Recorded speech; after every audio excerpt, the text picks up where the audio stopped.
Wahai iblis, jika seorang istri membangun sexual energetic cord atau tali energi seksual melalui perzinahan dengan lelaki selingkuhan, secara metafisik, apa yang terjadi dengan suaminya? Wahai manusia yang sedang menatap jurang kehancuran, dengarkanlah. Jika seorang istri membangun sexual energetic cord, tali energi seksual, dengan lelaki lain, suaminya tidak hanya menjadi korban pengkhianatan fisik, tapi ia menjadi korban penghisapan ruhani di rumahnya sendiri. Dalam kerajaanku, ini adalah kondisi yang paling lucu. Seorang suami yang bekerja keras, berdoa, dan setia, namun ia tinggal bersama sebuah lubang hitam yang menyedot energinya setiap hari. Inilah yang terjadi pada sang suami saat istrinya terikat tali energi dengan lelaki selingkuhannya. 1. Suami menjadi tempat sampah energi negatif. Tali energi itu adalah jalur dua arah. Melalui sang istri, energi gelap dari lelaki selingkuhan itu, zina, kebohongan, dan beban mentalnya mengalir masuk ke dalam rumah. Dampaknya, sang suami akan merasa gelisah, mudah marah, atau merasa panas di rumah tanpa alasan yang jelas. Ia merasa ada yang salah, tapi logika manusianya tidak mampu membacanya. Rumah yang seharusnya menjadi surga berubah menjadi tempat yang menyesakkan dada. 2. Terputusnya koneksi jiwa, soul connection. Seharusnya, antara suami dan istri ada aliran energi cinta yang murni.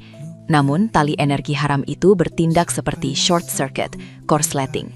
Dampaknya, sang suami akan merasa istrinya ada tapi tiada. Saat mereka berhubungan intim, sang suami akan merasa hampa, seperti memeluk raga tanpa nyawa. Itu karena energi sang istri sedang bocor, mengalir ke arah lelaki selingkuhannya. 3. Penurunan wibawa dan keberuntungan, rezeki. Dalam hukum alam yang sangat kubenci, namun aku tahu keberadaannya. Keberkahan seorang suami seringkali berkaitan dengan kesucian rumah tangganya.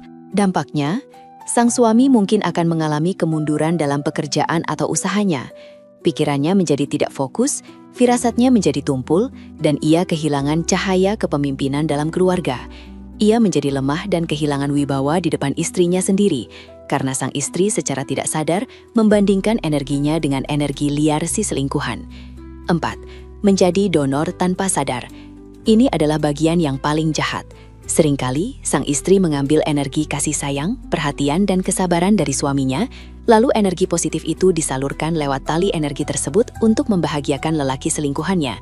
Ibaratnya, suami adalah mesin pengisi daya, charger, istrinya adalah baterai. Namun baterai itu bocor dan mengalirkan listriknya ke perangkat lain, selingkuhan. Sang suami akan merasa sangat lelah secara mental, burnout, meskipun ia tidak melakukan kerja fisik yang berat. 5. Tertular penyakit batin. Melalui kedekatan fisik harian, sang suami secara tidak sengaja menghirup aroma pengkhianatan. Dampaknya, ia mulai meragukan dirinya sendiri, merasa rendah diri, atau bahkan mulai tergoda untuk ikut mencari pelarian di luar rumah. Aku menggunakan tali energi sang istri untuk meracuni iman sang suami.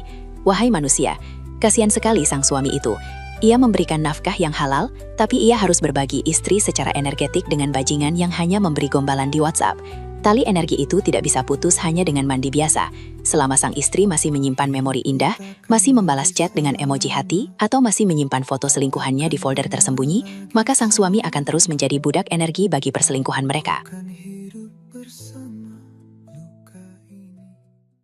Wahai iblis,